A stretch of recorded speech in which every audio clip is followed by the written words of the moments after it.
They're overestimating a lot of their volumes for next year so they can get enough components so that they're all basically safe in terms of supply. Mm-hmm. So that's a real danger in the industry right now, that a lot of these guys are going to be putting in capacity that they may not need. So there's a lot of people are getting a little weary. But it's there. It's there. I mean, yeah, there could be some stuff that comes down the pike when, high fuel prices, or maybe there won't be a double dip. I know that, mm-hmm. But we'll have to see what happens. Well, that's good news. That's really good news because, and as we've talked a lot about on this program, if GM and Ford especially, but even Chrysler, are making the kind of money they're making now with sales at abysmal levels, you crank it up a notch or two and you're going to make some serious money. Oh, gosh. Commodity prices are rising now, so I know that is a danger. The vehicle prices are going to. Suppliers can't keep taking this stuff on the shin. They're going to have to start reflecting it. Yep. We were supposed to have Sandy Monroe here tonight. He got sick, but one of the things he was wants to talk. We'll have him back here. Is a breakthrough in aluminum. They call it covidic aluminum, and he says this stuff is awesome. Like a malleable kind of aluminum? Or? He says it's almost as strong as steel with less than the weight of regular aluminum. Wow. And weld it, stamp it, do whatever you want to it, no problem. No spring back. So I think it might, we'll have to get him in here to talk about. It's possible that they could even use existing steel stamping dies. Wow. Because there's no spring back in it. That's unbelievable. Right. Because these guys they're all looking for ways to save weight. Yep. All looking for ways to save weight. Somebody else told me too that there's some big development in steel making it lighter weight that Ford is all over.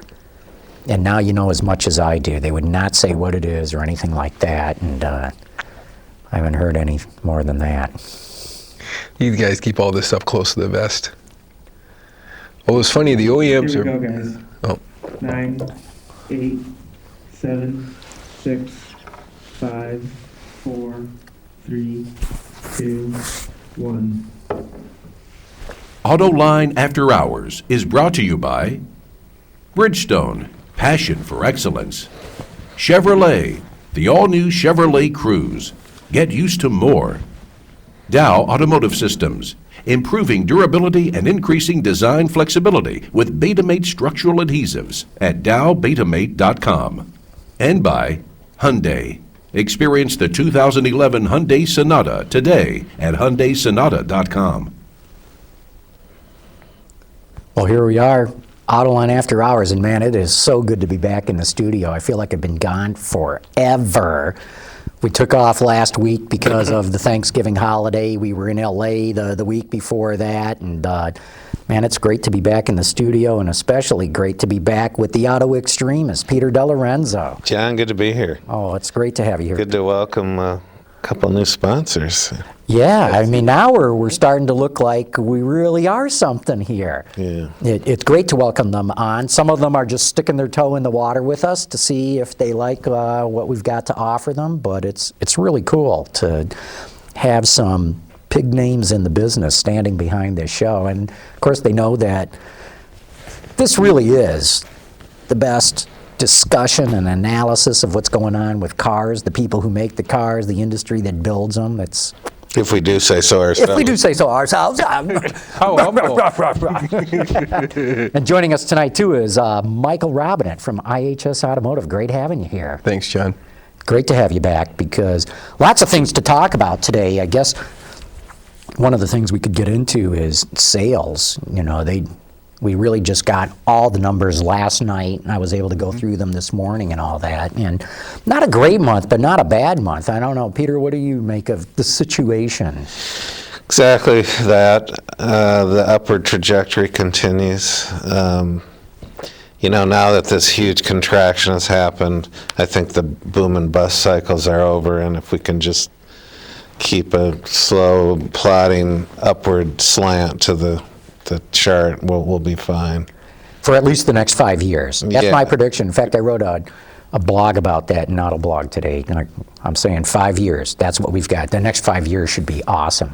Do you see it that way? Well, I think not only the OEMs, but the suppliers love stability. If you can turn the knob up to about 5 or 6 days a week and resource correctly and make sure you got all the stuff coming in, you make money when you can turn the knob up and just let her go at that. If you've got premium overtime and premium freight, or you got to lay people off, that's how you don't make money, because apparently they pay you the same amount for components whether you make them on a Sunday or you make them on Monday afternoon. But as a supplier, if you're doing it Sunday, you're paying time and a half. You're paying time and a half. So I think it's a fantastic opportunity. And, some of these OEMs are looking at extending capacity, third shifts, and looking at some other things.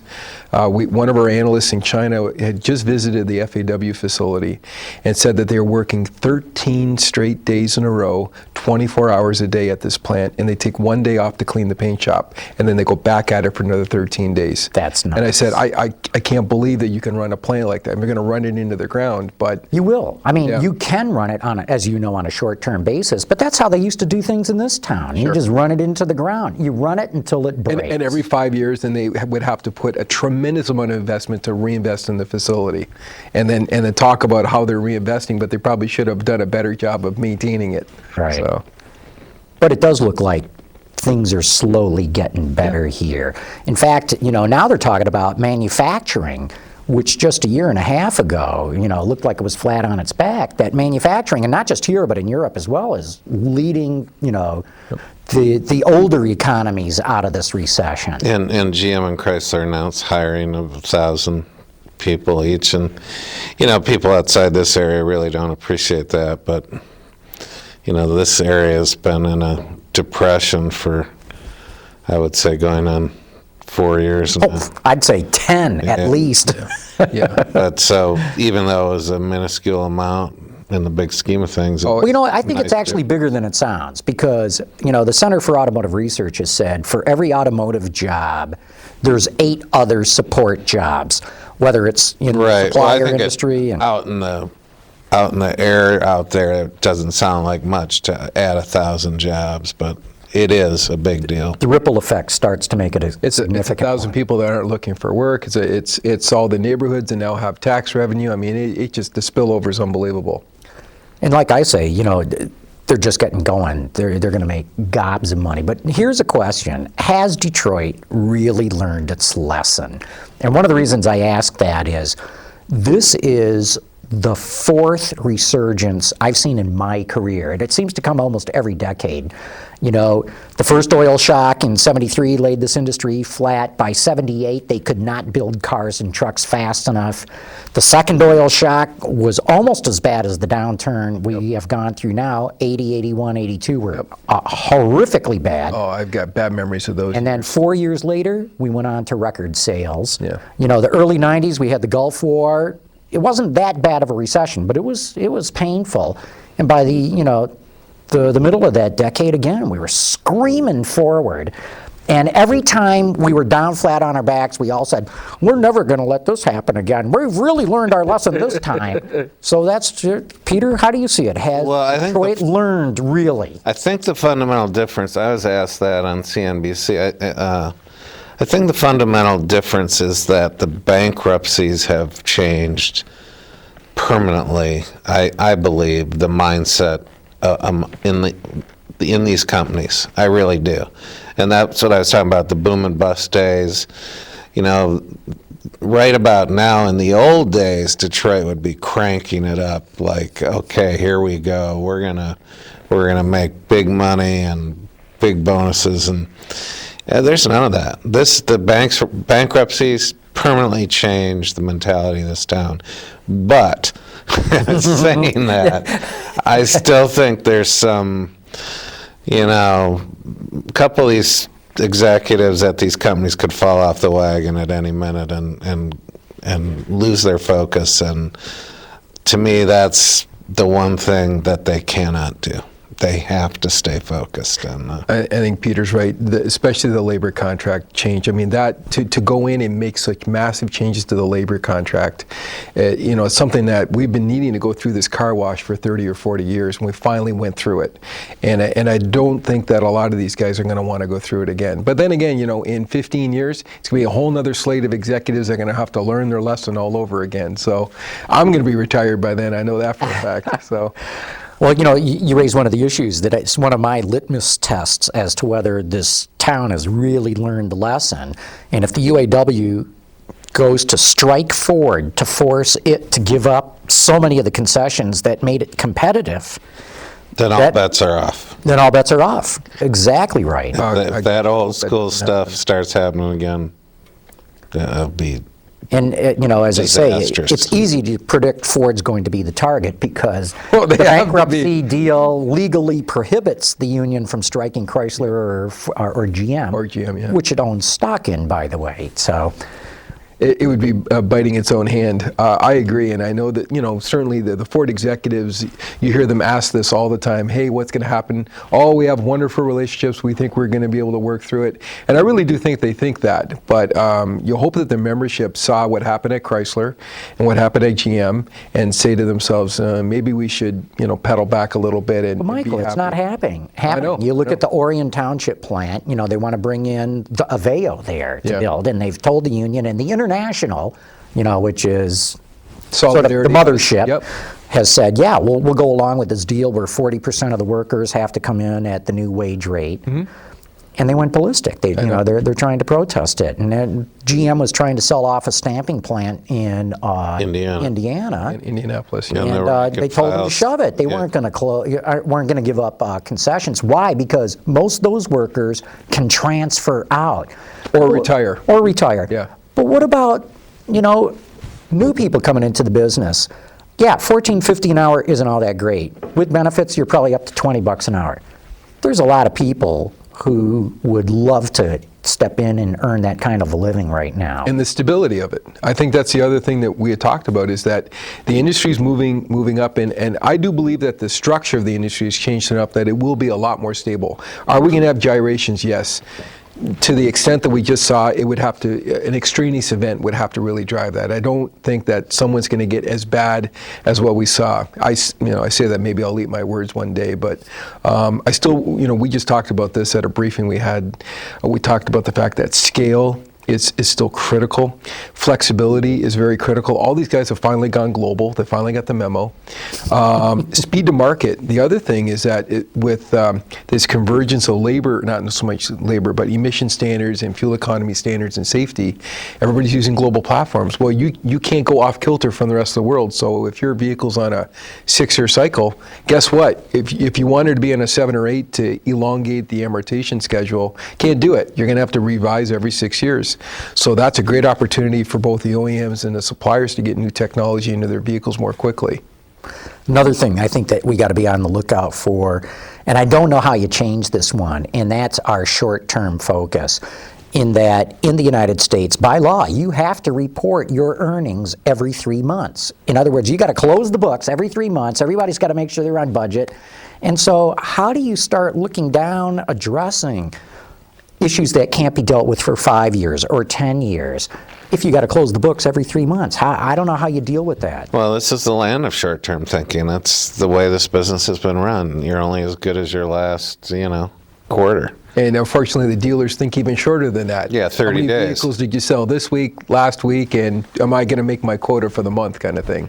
Well, Yeah, and there's goodness in that you've got to really be focusing on your business, making sure it's delivering. There's a discipline that drives that can be good. But I don't know, how do you get the balance to look at things in the long term? That should be a board level mandate on management. But how do you get management, or even at a board level, to start thinking in those terms and drive it into the process of running the company? Well, you see it in these companies now. You're seeing it now. They're taking the longer view. They're making the hard choices, the choices they have to make to be in business 6-7 years from now. Whereas, this business is dominated by, you get a good quarter, everybody's high-fiving in the halls, and it's like, wow, this is great, and But I do think those days are over. I mean, that they just are. Well, you can look at it, I mean, I know we talked about Chrysler before the show, but if you think about Chrysler 3 or 4 years ago, where they really cheaped out on interiors and tried to have cost targets below the vehicles that they were replacing, which were unbelievably unrealistic, and someone learned a lesson. You know what customers want? Soft touch. They want better materials. They want better functionality in their vehicles. We got to give it to them or else they're not going to buy them. So it gets to a point where, yeah, we're going to save money by putting a lot of plastic in the vehicles, but at some point somebody finally realized, and I agree. I think it's now the total value equation. What's the total profitability once we put this investment in? Yeah. Well, what changed really was getting rid of the legacy costs, because when you had a push model where you just had to build stuff and then get into the incentives, and you can't get it in pricing, so you take the cost out of the car. Well, we've been down that road before. But that's just my fear. I say this is the fourth collapse. I've seen this industry come roaring back 3 times. We're in the process of it roaring back, and I'm thinking, uh-oh, I just hope we don't make the same mistakes again. Yeah, I guess to me, the overriding difference is the global nature of the business now. I mean, that has finally resonated throughout the domestic automobile industry as we look at it today. And that component was missing before. Oh, there's no doubt. Yeah, I agree. So that has Fundamentally changed. fundamentally I would changed agree things. with you on that. I mean, and to me, you're absolutely right, though, mentioning the UAW. That's the wild card. Now, I was encouraged when you went on that trade mission and Bob King was on there, and the one anecdote you related about, when you get over to Italy and look at the way the Fiat is, and all the unions, like there's 2 or 3 overall unions, and then 4. and then there's 4 unions, and then there's like a whole Bunch of locals. And Bob King said, how they get anything done? I mean, so he's more so than any other UAW leader is forced to have the global perspective. Mm-hmm. Absolutely forced. It's not a CAW thing. It's not a UAW thing. Just here, you are forced to look at the big picture, and if you don't, you do so at your peril. Yeah. That's going to be a You bad. lose your job. There's no more regional car industry anymore. It really is global. Like, for instance, you mentioned the globalization.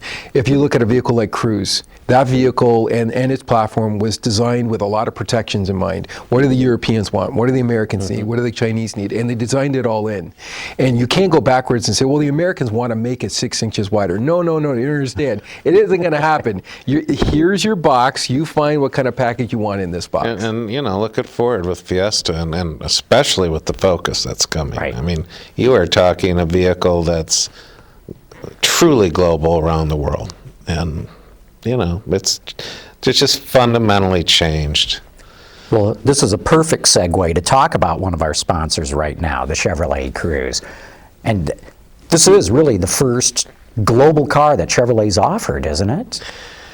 Yeah, because really Malibu, which was off of Epsilon wanted to be a global platform, or really wasn't a global platform. So actually, But even if the platform had been the same, there were all different variants built off it. The Cruze is pretty much the Cruze, right? Anywhere in the world. Cruise in China, Cruise in Europe, Cruise here is basically fairly close. The powertrain's slightly different, but for the most part, it's basically the same car.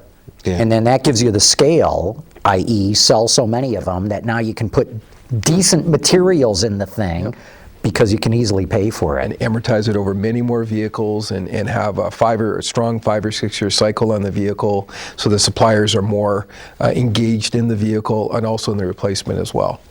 One thing I liked in the car was the interior, and it was interesting because at first I got in and I thought, yeah, this is a nice looking car, but the more I drove the car, the more I liked it. It's pretty comfortable. Yeah, I had one recently too for a week, and I wasn't really too appreciative of the design. Mm-hmm. I think but once you drive it, it's very impressive, and dynamically it's impressive. The feel, to me, for me, it's all about the feel behind the wheel, and it's definitely the first mainstream Chevrolet that feels competitive and the way it should be. And even the design sort of grew on me. However, saying that, I think GM and Chevrolet have their work cut out when the Focus hits. So that'll Well, be. it's turning into a bloodbath out there. Yeah. If you look at the sales numbers, it was real interesting to me to see, usually it's been Camry, Accord, maybe Fusion, Malibu's been in there this month. Man, Altima jumped over everybody but Camry. Yep. And Altima's had, it's been pretty good, but man, they really did a number in that segment this time. And the Sonata, which had been, strong, was still good, but it had gone, been passed by a few, and so there's a lot of jockeying in that segment right now. The Sonata, interestingly enough, is running into some supply problems because they've integrated the Elantra into that facility, so they have to make room for another vehicle. And it's like, hey, I'm selling. Wow, well, we got another one coming in, and and then they can't balance well enough out of Korea. And I don't think they really want to. The one's pretty expensive these days compared to when the program first started. So it's not like you're taping money to every hood, but they would rather build them in Alabama. Yeah. Well, we'll talk more about the Sonata later in the program because they're one of the sponsors too. And by the way, if you want anything more on the Cruze, go to Chevrolet.com/Cruze. If you can't remember the URL, just go to the Autoline website, click on their logo. That'll take you there. There's some interesting stuff in those sales numbers that we were talking. How hot the Panamera is for Porsche Panamera. I had no idea it is the best-selling car Porsche has. Easily outsells the 911. The Cayenne slightly outsells the Panamera, but I had no idea that car would sell as well as it's doing. Yeah, I didn't either. They're doing almost 1,000 a month, which in any other car you'd go, boy, that's not very successful. But in the price point Porsche plays in, that's very impressive. Yes, very. I was in Toronto about 8 or 9 months ago, and one passed me on the 401, and my sons were in the car, and oh my God, Dad, is that a yes, let's catch up to it. So I'm stepping on my car, and of course he's blowing past me, but that car has such a presence. It's such a monster, but such a presence on the road. It really does. Yeah, I still don't care for the design, the three-quarter view, and the profile's dreadful. But I'll tell you, when I drove it, it was just like, oh boy. Yeah, They now did I it. get it. They did it again. Then we were talking too, the Acura ZDX, totally at the opposite end of the scale. It's scary how that's not selling. They sold, what did I tell you, Michael, 156? Yeah, 150. I mean, you may as well shut the assembly line down. It doesn't even, I mean, you could produce that vehicle for a couple of hours once a month, and that would basically, and that's a sad reality. It is. That really is. It really is. It's amazing. Acura needs to press the reset button in a hurry, or they literally could be out of business in this country. They have got to get their stuff together. And I don't know how they're going to do that. But the other thing we were talking about is the reality of the hybrid sales. And you pulled out some numbers that were just it's unbelievable. staggering. They don't sell.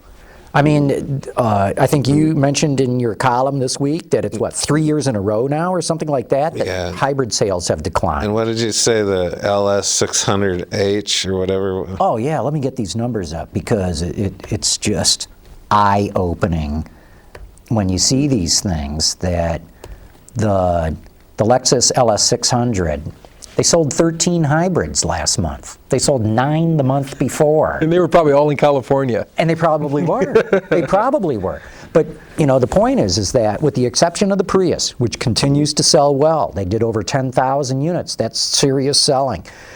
Every other hybrid, I can guarantee you, is losing money for whichever manufacturer is building it. It's just not working from a sales It's a standpoint. scary proposition. But if fuel prices do rise, That'll change. You'll start to see people at least start to look at trading off and what the possibilities are. But it ebbs and flows. But I But even so, even when it flows, Well, speaking of overall numbers are not big. Speaking of political statements masquerading as cars, boy, GM's just got a tremendous spike from the Volt in the last 3 weeks. Well, the other thing that helped too is Motor Trend Car of the Year, Yeah. Automobile Car of the Year, Green Car Journal Car of the Year, and well, That doesn't mean we're going to be forced to do Autoline After Hours awards because, I'm thinking Top Gear here. They have their annual awards. Oh, let's not go into the American version of Top Gear. Boy, talk about augering it into the ground. I saw the first one, and I didn't think it was bad. And I thought, if it shows progress from here, they could be all right. But I've only seen the first one. I've got the other one recorded. I just haven't watched. Well, a buddy of mine pointed out to me, well, we've got all these British TV programs that translate quite well to the U.S. And I said, yeah, but this is different. That particular British program was a singular. Yeah.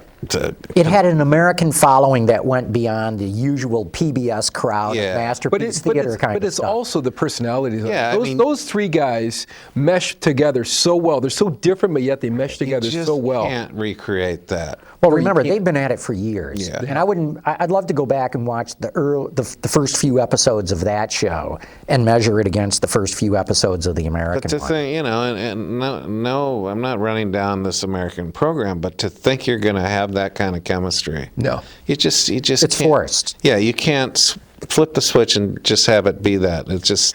It's unfortunate, but it's the reality. There's not a lot of car shows, and no offense, John, but not a lot of car shows that I can sit down with my sons and that they're absolutely intrigued with.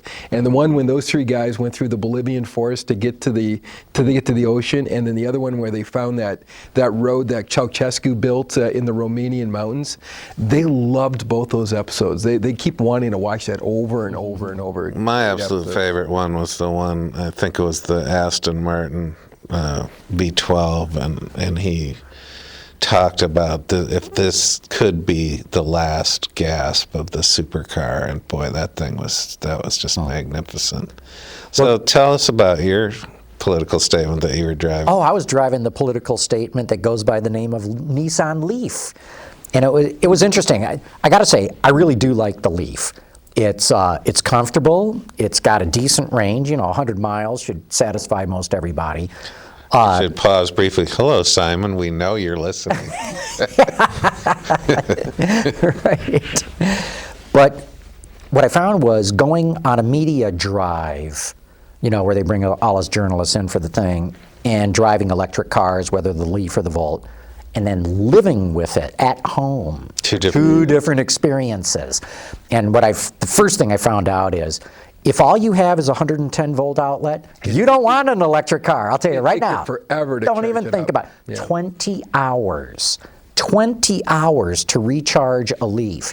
So you can only drive it every other day, basically. Ouch. So, I mean, So you need two of them. I get one for every other day. You get into what I call a charging deficit, because there's just not enough hours in the day where you can have it parked to get it recharged. So the next day, you don't have a 100-mile range. You have, let's say, an 80 range, and then the next day, 60. And so to your point, Yeah. At some point in the week, you got to say, sorry, can't come to work today. I got to leave the Leaf plugged in. Now that's at 110. If you get to 220, it cuts the recharge time by less than half. Okay. So that should be good enough. And if you can charge at work, That's golden. the Now you're nirvana. golden. Yeah. Okay. But first thing I learned is, if you got 110, forget it. You do not want an electric car. Other thing that I learned is they give you this portable plug. It's like an extension cord with this box of electronics in it. So I get out there, I plug it into an outlet. In fact, it's by my front door at the house. It's where I plug in the Christmas tree lights. So I plug in the Christmas tree lights, they come on, okay, it's got juice. Plug it in, plug it into the car, and it makes this little beep. And I go and look inside the car, and this little pictograph of a plug comes up on the instrument panel, even though the car is turned off. So I think, bingo, I'm good to go. It's charging. I was wrong. Nothing charged. Not one electron went into the batteries, because it's a big fat plug they give you, and the outlet that I tried to put it in, it didn't quite seat all the way. I thought it was, but it wasn't. And then it beeped when I plugged in, and this little pictograph appears, so I figure I'm good to go. No. You've got to check these lights on the box that's on the cable. Then there's these other lights on the dashboard. Okay, the next day it's charging. But again, I've gone on this And now you're long charging trip. deficit issue. Now I'm into my charging deficit. There are not enough hours to charge this thing up for me to be able to, Had enough to get back here to work, Yeah. but I wouldn't have been able to go anywhere else. Then the other thing is, really cool feature, you can set the temperature that you want in the car. So I'm thinking it's cold, as you guys know here. We're into winter. So I thought, cool, I'm going to set the temperature to be 74 degrees at 7 a.m. So, you know, the first night I get out there, or first morning I get out there, it hasn't charged at all. I get in the car, it's freezing cold. Then I find out, okay, I'm an idiot. I didn't do these things right. I move the plug down to the next outlet, plugs in fine. So the second night, everything charges. No problem at all. But I get out there in the morning, still freezing cold in the car. The stupid auto temperature thing never came on. So I called Nissan. I go, what's going on here? Oh, we'll send somebody over. Well, I'll come over and we'll check it all out. And nope, you said it right. Everything's right here. We can't figure out why this thing didn't come on. And so there's another thing I learned is just because it all looks like you've got everything set up perfectly, maybe it's not going to work. Then the other thing that I noticed is Nissan's done this cool thing where you can pull up this one screen that shows you everything. You turn on the radio, you can see how it affects the battery life. You put on not just the headlights, if you put on the brights, you can see how you're using more electricity. So you can really Almost monitor. like when they were trying to get those guys back from Apollo 13, you know, oh, you're using too much voltage. Oh, no, you're going to have to do it in a different sequence. So, But anyway, what I find is because it didn't charge up, and I had a business lunch I had to go to, 30 miles one way. So I'm thinking, oh my God, am I going to get back? I mean, here's the range anxiety thing. So I turn on the heater, because again, God damn it, it's cold. And as soon as you turn on the heater, boom, your driving range drops by at least 10 miles. At least 10 miles. Oh, man. So I warmed up my toes and turned off the heat, and then the range goes back up. So it's funny. It's like it's almost like going back to the early days of the automobile. If you want an electric car, you should have a big overcoat, lined, and scarf and gloves, and that's how you get your range. But I got to tell you, I love the experience. I really did enjoy it. It was such a unique change from everything that I go through. decent torque and Yeah. launch and all that. Oh, yeah. How about degradation of the battery life with the cold weather? Because I was never able to fully charge it up, I couldn't Really get a can't good really tell. reference I bet you it's point. going to be a real world issue, though. Yeah, I'm Has to saying be. this stuff. I feel like an idiot talking about it, but I'm not the only idiot out there. Other people are going to go through this. Yeah.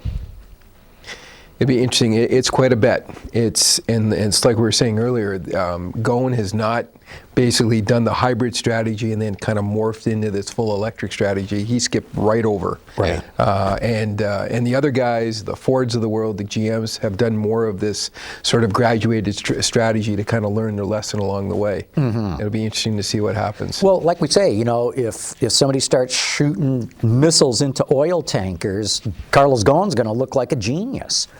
And if gas doesn't go a whole lot higher than it is right now, I think they're going to have a hard time with these things. Real hard time.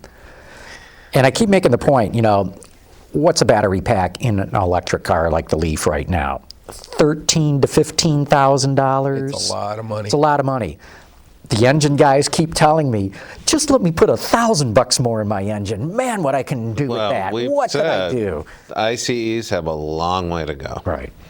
And yeah, if you put some more cost into we're going to be driving ICEs for another 40, 50 look at this years. market. Our test cycle. We had a briefing today where we talked about this. Our test cycle, our powertrain guy was explaining this to everybody. Our test cycle, basically the longest stop in the U.S. test cycle is 25 seconds.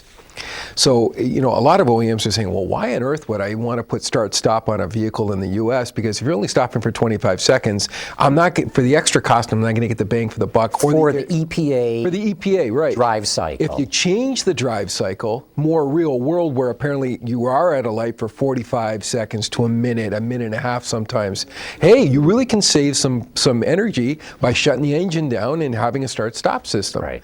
But that's not real world. Yeah, I know, but I think start-stop's going to happen here anyway. I think competitive pressures will drive it, even if the EPA doesn't recognize it, and I bet they will. The Panamera I drove was fine. It just didn't bother me at all. Stop-start. But one of the problems is that if you have an automatic transmission, you're going to have electric pump to keep the pressure up, because if you take your foot off the brake, the engine's gonna have to start up to build the pressure up again in the automatic transmission so you can take off. That's why DCTs and those types of transmissions are so much better for start-stop. Right.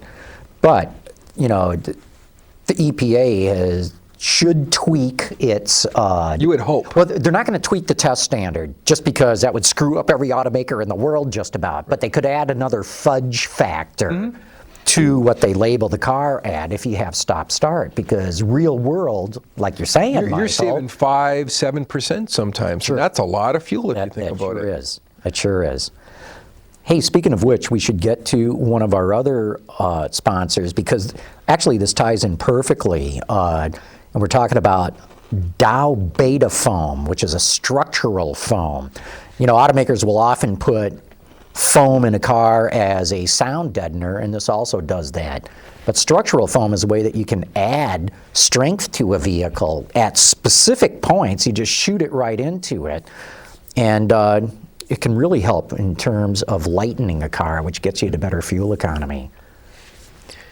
I think you're going to find that there's still a lot of cost-benefit equations being worked out. And is magnesium going to work here? Is aluminum going to work here? Is high-strength steel going to work here?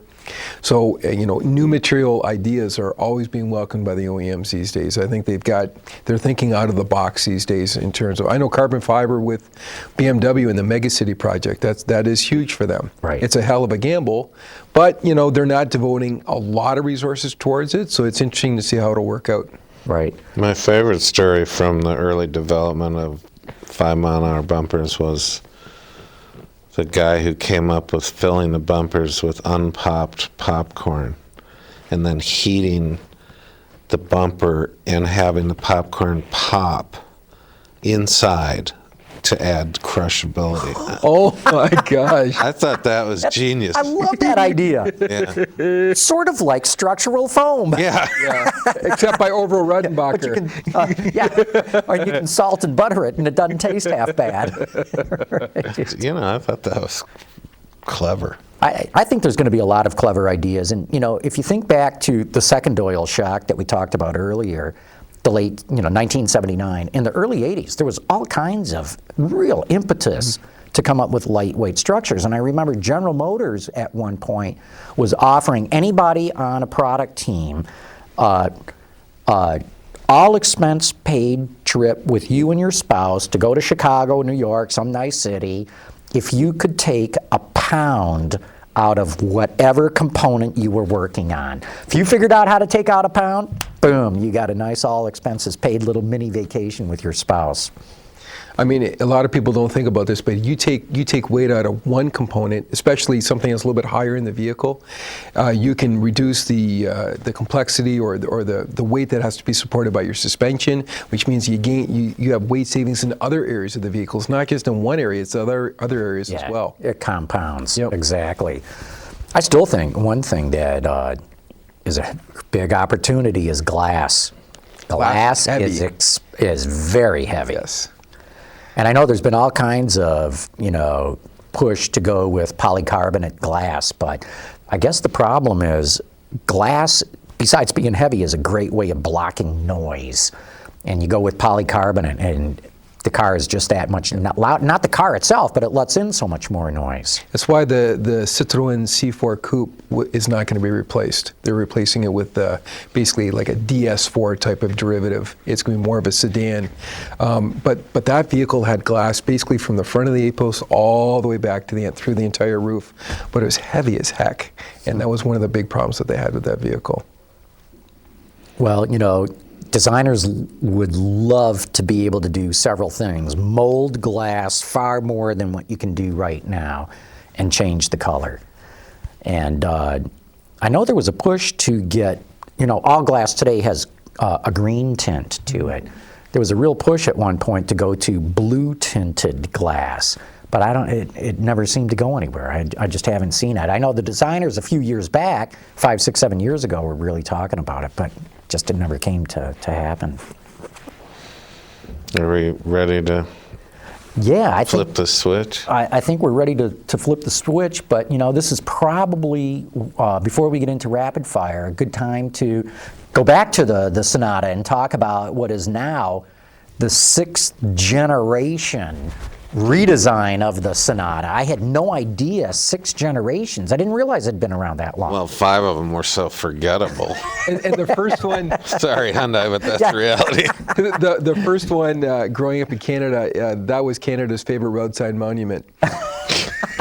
The Sonata? Yeah. I thought it was the Pony. Yeah, well, both of them were really horrid vehicles, unfortunately. But man, they got it right this time. Yeah, they did. Learned a lot of lessons.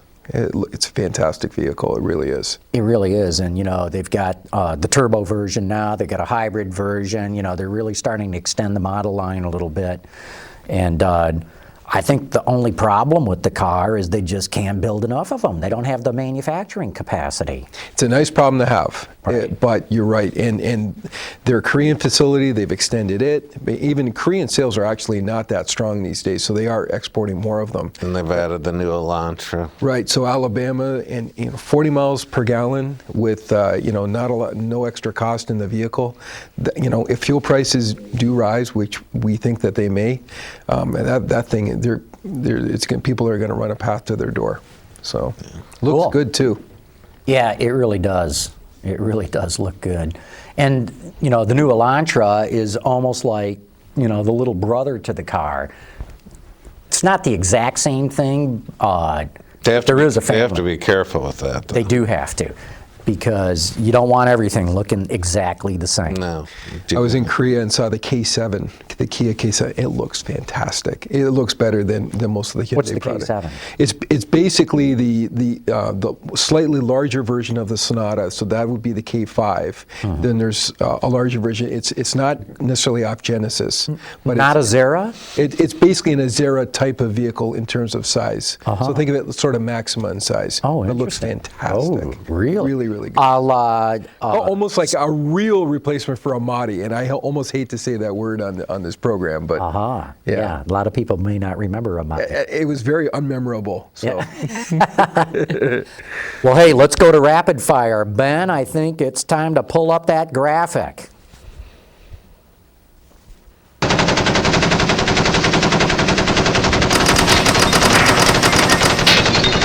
Okay.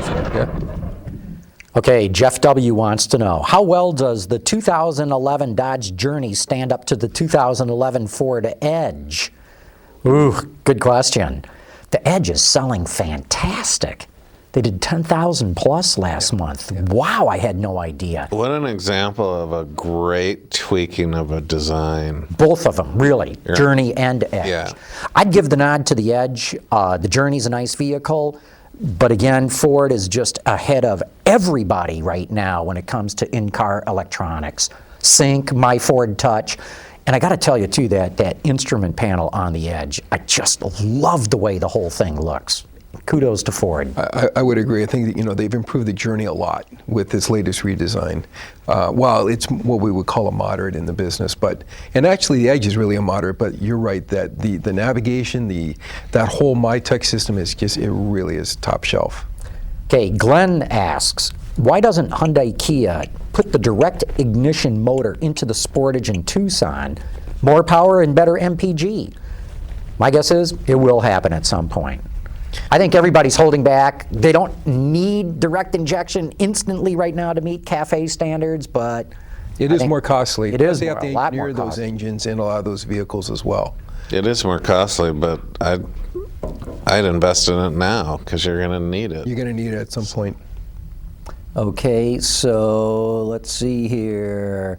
Mud Monster wants to know, how many A3s have they sold this month? Do you know that off the top of your head at all? I don't. Okay. No, but I happen to really like that vehicle.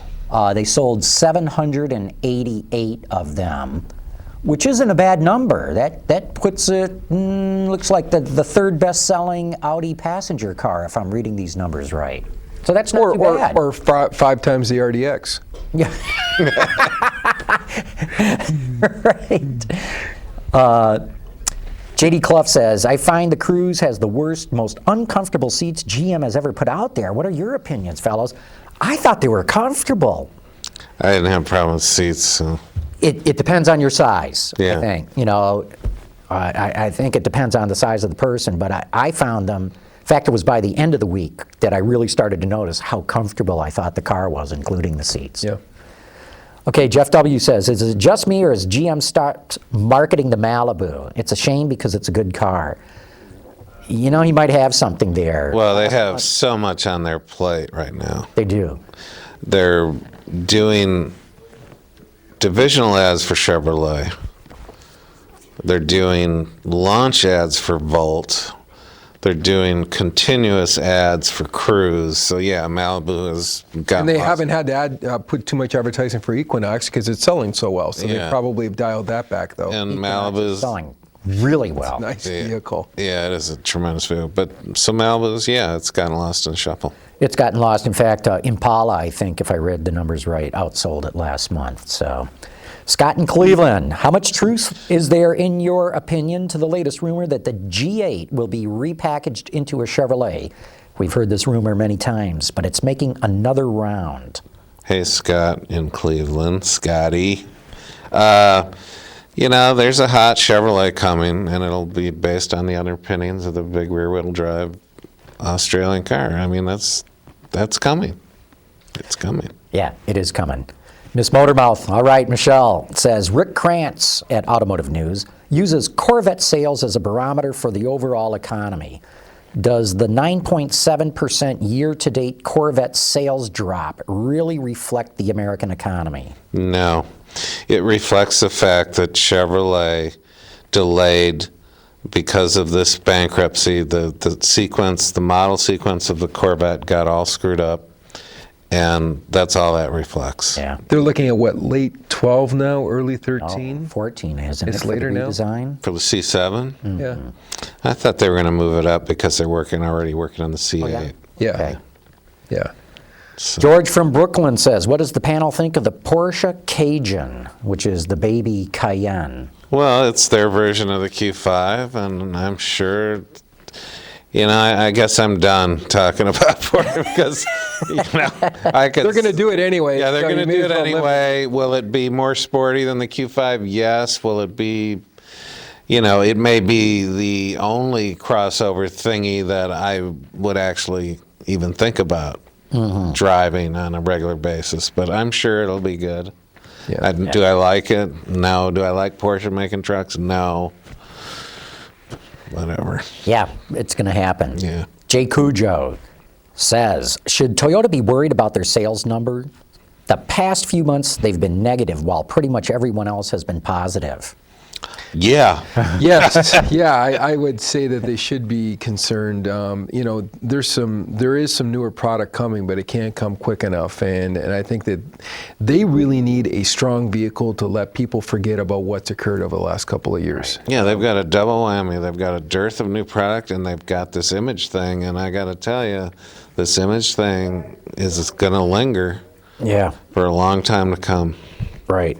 Well, you know, and then they just had another self-inflicted, For the if you will, Prius, yeah. recall for the Prius. I say self-inflicted because it's not an official recall. They just decided to step forward and do it, but, you know, they probably would have. It's better than having the that. government tell them to do it. Let's put it that way. Joseph says, I was reading the minivan comparison in the new Motor Trend and kept thinking that the Transit Connect could compete with the minivans in a lot of ways. Is there any chance Ford will produce a version of the Transit Connect modified to be kind of a PT Cruiser, Honda Element type vehicle? Well, the next generation Transit Connect is quite handsome. The current one is a bit quirky, as they say. But the next one's actually a handsome vehicle, but it's never going to be a minivan type. No, Ford's got the Grand C-Max, which they're going to be building Which here is next year. sensational. Which is quite nice. Very nice. Quite nice.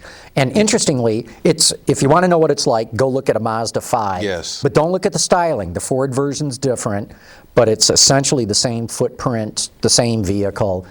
And it's interesting. If you go back, it's almost the same size, more or less, as the Chrysler. The original. The original Short T115 wheelbase. minivan. And it's funny, over time, Chrysler found that they were doing almost 80% long and 20% short. So that's one of the reasons why they get rid of the short minivan. Phil in Burlington says, it's great to see a Canadian on your program. The first of many, I hope. You would tell him what kind of beer we're Yeah. drinking? Beer you can only get in Canada, Upper Canada Lager and Sleeman Cream Ale. Yeah. So. But you're an American too now. I'm both two nationalities now. U.S. and You Canadian. became a U.S. citizen. Yes. Yes. Congratulations. But I'll We never love forget having my you home. as part of us too. Thank you. Appreciate that. And you're going to coach a hockey game when you leave here, right? Yeah, so he hasn't lost his Canadian roots at all. definitely not. And in fact, we were going to have Sandy Monroe here tonight, but he fell ill. That's why we asked you to join us. We would have asked you anyway. Oh, but, thanks. but Sandy's another Canadian He is. who's become an American this town citizen. is full of them. They're taking over. Steve says, so how long do you think gas is going to stay at these prices, given the fact that no new oil refineries are made? I just absolutely am convinced we're going to have another gas spike. And, I don't think we can continue to count on this being the way. I mean, you're kidding yourself if you think gas is going to stay at this level. I just think... Especially as the global economy starts to heat up more, there'll be more use for gas, more need for gas.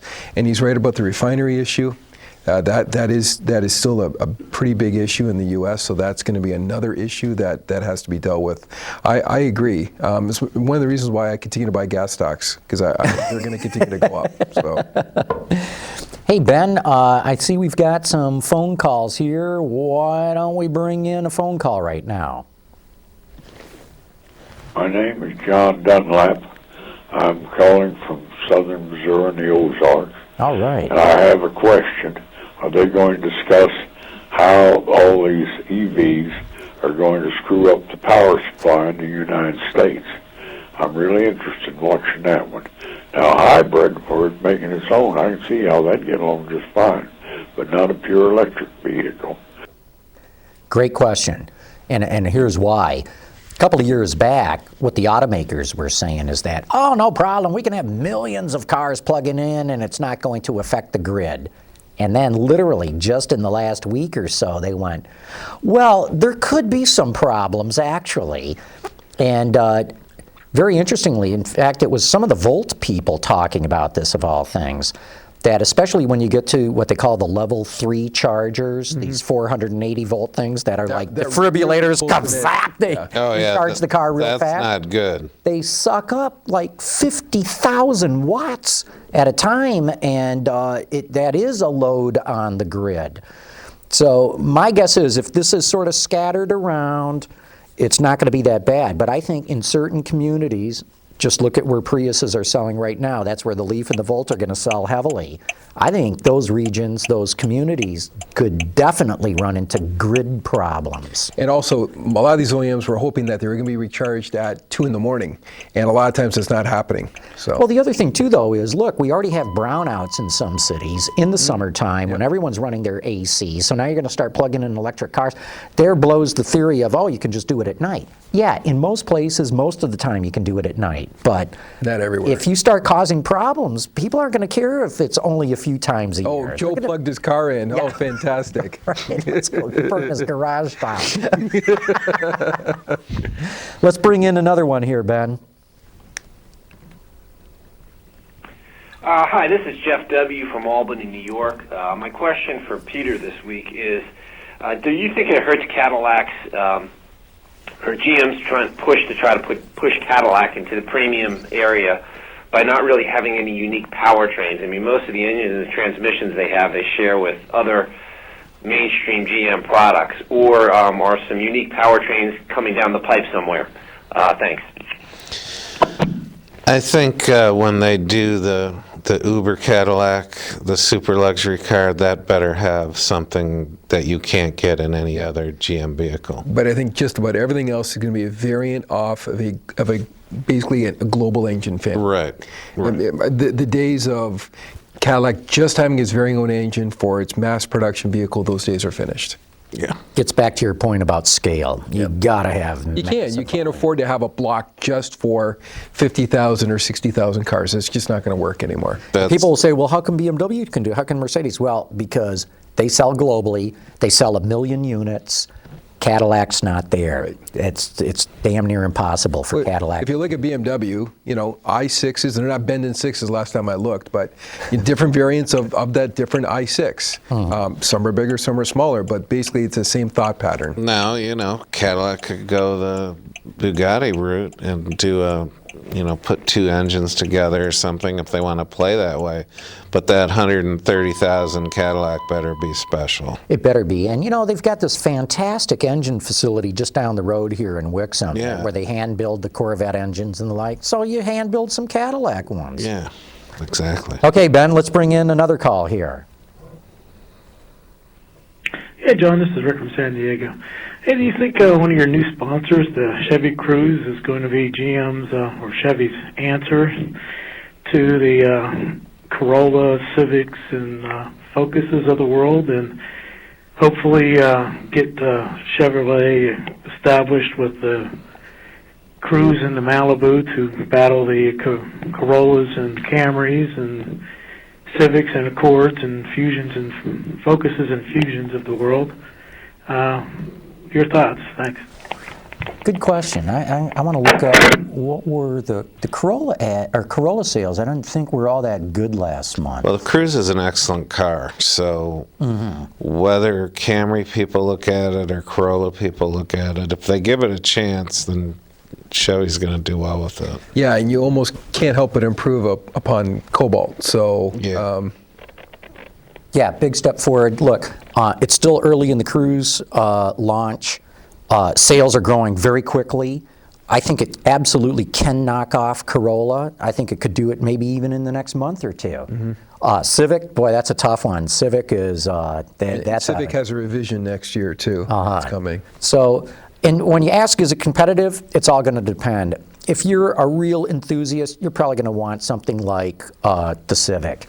If you're just looking for a comfortable family commuter kind of car, the Cruze is going to be hard to beat. Yeah. And like I said, Corolla has really slipped badly lately. That car is aging non-gracefully. It really is, unfortunately. Okay, Ben, let's bring in another one. This is Jim from Sioux Falls. I have a question for Mike. I saw on MSN that the Chevy Aveo sold over 200,000 units in Asia, yet in this country it gets absolutely trashed by Consumer Reports.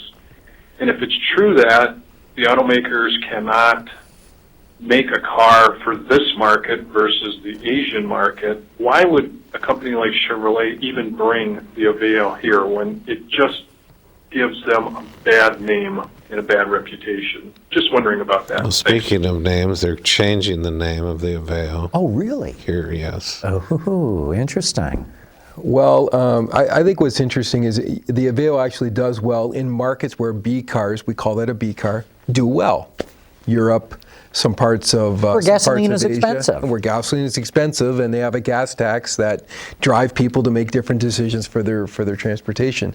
I think you have to give it time. Aveo actually is a very nice offering within a lot of B segment offerings, and there'll be more of them coming in the future too. So and the competition's not going to go away. Quite good. It's a very nice vehicle. I think B cars at this fuel price level are still a pretty tough sell in the United States. Mexico, they do better. Canada, they do better. But if fuel prices go up, people will be moving to Chevy dealers pretty quickly. The other thing, too, is if you look at the vehicles that have come out of GM DAT, Daewoo Automotive Technologies, they're pretty damn good. I think that the Aveo is probably, not gone through that cycle of good stuff coming out of GM DAT. I think it was, out so long ago. It was before they really got their mojo going in that place. It quietly is one of the stars over at General Motors. It really is. Except they're not making money. Well, GM DAT? Yeah. Well, one of the problems is the yuan has gone against their favor. So, Then how do Hyundai and Kia do it? Why? But they've co-located a lot of production in other parts of the world too. Oh, well, that's a good point. Yeah. Hyundai is building a lot of cars here now. So. And they took that Plus strategy a lot from the larger Japanese. scale, right? Yes. Yes. Yeah. I think we got another phoner here. Hey guys, it's Jonathan Brown out in Old Penn, New Jersey. All right, Calling to Jonathan. say happy holidays. Great show. What do you think the chances are 50-50, 60-40, 90-10, 10-90, that Hyundai will drop the 5-liter, 429 horsepower V8 in a killer Genesis coupe. Thank you very much. Have a nice evening. I think as Hyundai progresses, they are going to start investigating niches that they haven't addressed, and I could see that happening. It's a similar engine box to the sedan, so you can do it. I'm sure there'd be some packaging issues, but you can do it. The bonnet comes down a little bit more quickly. I wouldn't be surprised if they've already done it and it's running around the proving ground I'm sure some someplace. executive is I having wouldn't fun be with it all day. surprised if there's a mid-engine two-seat prototype running around for about 2015 to show up at a concept and some like the Paris show or something totally unexpected, and I wouldn't put it past them. I wouldn't put it past them at all, right? Because they've got hot designers. They're starting to get the technology, Okay, here's another question. Rumble Strip asks, what's the panel's take on Ford hiring the designer from Cadillac for the Lincoln brand? I think it's a huge, huge move. I think it's great for that particular designer. But it's also a signal by Ford that they are dead serious about what they're doing with Lincoln. They have to be, actually. Yeah. I think, to especially make it global. Yeah. To make it global, you're going to have to broaden the taste and the design of that. Well, we've talked about this. In fact, Peter and I have talked about it a lot. What do you do? And I'm sure this is the raging debate in Ford. Do you just say, hey, let's make it a good brand in the American market. Let's go back to making some money on it. Or do you say, no, let's go right after Lexus? Well, they're all off Mercedes, existing BMW. Ford platforms, so it makes a lot of sense to basically almost like properly done Acura off of Hondas in some respects. But if you think about it, what's that first project that person's going to work on? Probably the Lincoln C car.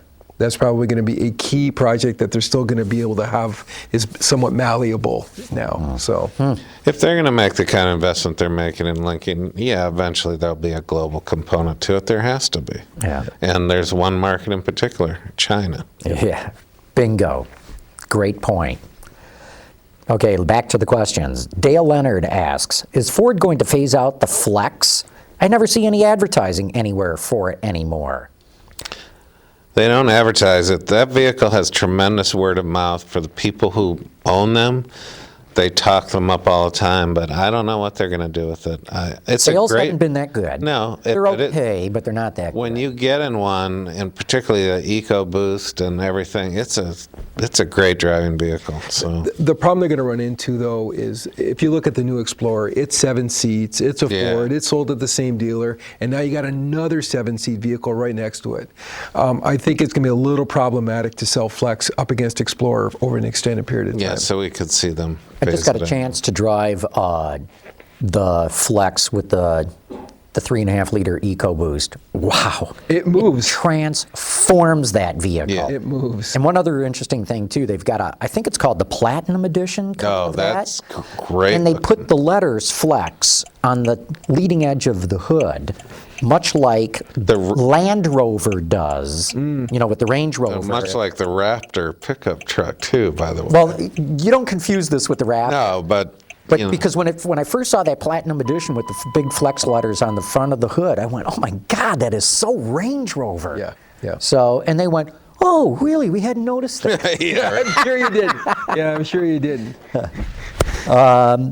Pedro Craig wants to know, does anybody know if GM is working on a V6 motor that will compete or trump Ford's 3.7-liter V6 in their pickups? Because the 4.3 V6 seems to be dated. Yeah, that Vortec 4.3 is old, and it is eventually going away. They are looking at the problem has always been torque. If you're in the mid threes, you got to find enough torque to put it into a pickup truck. When I was down at the Indianapolis Motor Speedway for the announcement of Chevy coming back into IndyCar, Tom Stevens made a very interesting comment because I asked him, I said, okay, you're building this motor. Are we going to see this motor or something very similar in production? He said, yes. Oh, we're working on it. Oh, my God. You can bet we're going to make sure that this production-based technology ends up in our production cars. So that's a 2.4 liter twin turbo V6. See, the Colorado's going away, so they're going to have to fill all that pickup truck gap with a full size. To get that, they're going to have to go down displacement and to get better fuel economy. They're going to have to do it. Or you're going to see that 2.4 liter twin turbo show up in a special Camaro. Right. And so there's all kinds of possibilities for that. Let's take some more here. Legislative Geek asks, what's the real percentage of CO2 put out in the U.S. by cars compared to power plants? I don't know the figure for power plants. I do know the figure for light vehicles, which would include passenger cars, pickups, SUVs, and all that stuff. In the United States, it's 18% of all CO2. That's 18% comes from pass cars and light trucks. I don't know what it is for power plants, but it's, to me, ridiculous that the automobile is singled out for so much attention on cutting CO2 when it's 18% of the problem. Ergo, we're ignoring the other 82%. So you're never going to get anywhere by just piling it on with the automobile. I think emissions has always been a proxy for obviously better fuel economy too. I think that's one of the kind of the other aims. Folks in Washington are usually not that smart. But usually, obviously, lower emissions, lower fuel, or better fuel economy. And I should say, that's 18% in the United States. If I remember the numbers off the top of my head now, it's like 11% on a global basis. Automobiles and light vehicles. We're not talking trains and ships and all other forms of transportation. They account for 11%. Steve asks, do you think any automaker will ever offer an autonomous vehicle? Seems impossible without the manufacturers insuring the cars themselves. I tell you, I am so... I know you've got a great opinion. I'm gung-ho, man. I am gung-ho on autonomous vehicles. I saw you at OESA talking about it, so... I'm telling you, 10 years. 10 years. That's my prediction. Well, the most advanced urban centers in the globe will have some sort of, guidance thing. And John and I have already discussed this. That's when I'm going off the grid. I thought it was. I know that when you and Jim were doing that tag team, and Jim brought up the example of, what do you need glass for? When you've got cameras, you put cameras outside your vehicle, and you can have flat panels inside. You can see whatever you want to see by just looking at the flat panel. And earlier to your earlier comment, glass is heavy. Metal's not as heavy as glass when it covers the same area. And I know what Jim Hall was saying on that, but I still think people like windows. And I still love the story of when NASA designed the Space Lab, Didn't put a window in it at first. And they invited Raymond Loewy. And you guys should know who Raymond Loewy is. He did all the design for Studebakers. He did a whole bunch of other design stuff too. He did the Avanti. He designed all kinds of stuff. Anyway, long story short, NASA invites him in to look at how they've designed this space module where astronauts are going to live. Remember, this is back, mid-1970s? And he goes, where's the window? And they said, what window? He says, you're going to put these guys up in a can in space and not let them look out a window? So they put in a window. And he said he was so rewarded afterwards when all the astronauts told him, thank God that window was there.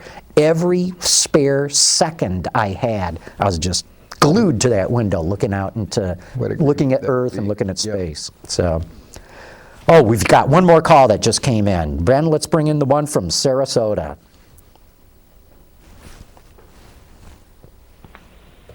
Hi, it's Phil K. from Sarasota, John. Been a fan for quite a while, and I'd like to, learn more about your life and, what your history is. In addition to that, can you tell me why the northern police don't use all-wheel drive cars, and what do they use to beat the problem of snow and ice? That would be interesting for us people who have lived up there to learn. Thank you. Sure thing. Well, We'll have to get into my history sometime, but Oh, I think there should be a biography special on you. Yeah. We'll call A&E. and then in the third grade, Hear about all your old girlfriends. Oh, that'd be awesome. no, we're not going to go there. That's a great question about all-wheel drive. I suspect because the police cars that have been available, I don't even think it's money, Michael. Think about it. Crown Vic never had all-wheel drive. Well, Chevy Impala doesn't vehicles have that they all-wheel used drive. never had all-wheel drive. I agree. Right. Now they're Chargers. but the Charger you can get all-wheel drive. Taurus, you can get all-wheel drive Now too. the Taurus you can, right? The Michigan State Police didn't order their Chargers with All-wheel drive, huh? because they had Tahoes. They had police Tahoes. But I think you got a point. It adds what, at least $1,000 to the Try purchase. repairing those things. And repair. It's right. one thing. I mean, they're driving over curbs and everything else. Can you imagine the So repair costs? That's why they don't want to do it. But I'll tell you one thing too, which makes a huge difference. You put snow tires on a car, it transforms it. Modern day snow tires on all four corners of a rear-wheel drive car, you can do whatever you want to do. I've always said, if I had to choose between driving in the snow, if I had to choose between all-wheel drive and snow tires, I'll take snow tires every day. My brother lives in Barrie, Ontario, and he's got Vredesteins on his car, and you can drive that thing anywhere you want. I mean, they are fantastic tires. And so you combine snow tires with traction control and ABS. Can't beat it. And you'd be surprised at how well you can get even a rear drive car to go through the snow. And remember, we all grew up with rear drive. Yeah. Yep. Plus, It's and nothing. for grins, turn that traction control off and hang that mother out. Oh yeah, look, I've always said That's how you learn how to drive up north here. that's right. It's the only time when there's snow on the ground that you can absolutely drive 10/10 every turn, every corner, and only be going about 35 miles an hour and absolutely be on the ragged edge and not know if you're going to crash. I used to take my sister's Camaro out when I was 14 when there was a fresh snowfall. Which, of course, she didn't know I was doing this, but I would take it out, and that's how I learned how to drive. I'd slide through the neighborhood, just correcting slides. So this is awesome, you know? I learned how to do handbrake turns in the snow because it's easy to learn that way. Yeah. And that gets to be fun. Oh, yeah. And especially when the snow melts, and then you learn how to do it when there's no snow and ice on the ground. That's when it really gets fun to do but handbrake turns. That's one of the benefits of living up north, eh? Yep, no doubt. Yeah, right. Well, look, we ought to wrap up here. It's time to do that. Want to thank all our sponsors. And, you know, when we talked about some of the things, I forgot to mention a couple of websites. You want to learn more about Dow's structural foam? Go to dowbetamate.com. And if you want to learn more about the 6th generation Sonata, go to HyundaiSonata.com. And again, if you can't remember the URLs, just go to our Autoline website and click on the logo. Remember, you can friend us at facebook.com/Autoline Detroit, Twitter us, twitter.com/Autoline. Go read Peter's stuff. Do it right now at Autoextremist.com. Follow him at twitter.com/Autoextremist. Michael, you got anything to? Oh, we're at IHS.com somewhere. I'm sure we're somewhere in there. Well, anyway, remember you can get our stuff here on Stitcher. It'll go on your BlackBerry or smartphones. Just go to our website and find it there. But Michael Robinet, thanks for stopping by. Thanks, John. Great Nice having to you be on here. here. And Peter, man, it's great to be back in the studio with you. Yeah, it's good, John. Autoline After Hours is brought to you by Bridgestone, passion for excellence. Chevrolet, the all-new Chevrolet Cruze. Get used to more. Dow Automotive Systems, improving durability and increasing design flexibility with Betamate structural adhesives at dowbetamate.com. And by Hyundai. Experience the 2011 Hyundai Sonata today at HyundaiSonata.com. Introducing Bridgestone's third-generation run-flat tires with groundbreaking new Bridgestone technology. Current run-flat tires offer peace of mind for consumers, but the added mass and stiffer sidewalls can compromise ride comfort and fuel efficiency. The new third-generation Bridgestone run-flat tires reduce heat and improve performance and ride comfort. Improved ride comfort, lower rolling resistance, and improved wear, with the peace of mind and comfort you need. Hey, one thing we never got into in tonight's discussion was that inventory level thing. Yeah, that's a thing. We'll have to get into that again. OEMs put revenue off building cars. Bingo. People apparently buy them, but it's really building them that gains the revenue. And GM. Yeah, ranked it. IPO city, so. Yeah, very high level That's for a good Buick thing and- for your Autoline Daily. Yeah, it is. Absolutely is. Well, we just got the numbers this afternoon, Yeah. so, but that's a good point. I should remember that for tomorrow's show, because I was worried about that they might have just stepped on the throttle production-wise for the IPO. There might be a hangover in January. But again, December is a short production month. And always has been. And, So these they're guys getting ready for the holidays, right, maybe? and they also worked right through summer vacation this year. Right. So I know that the union basically has tapped them on the shoulder to say, you will not work through Christmas. We will give our members time off. So I think they're getting a little So bit don't set read for that. too much into it yet? I wouldn't yet. If we go in towards the end of January and we're sitting at 80, 85 days, then it's like, we need to be careful. Now, April is that strong period where we're going to sell a lot of vehicles, but you don't need to produce them 3 or 4 months in advance, that's for sure.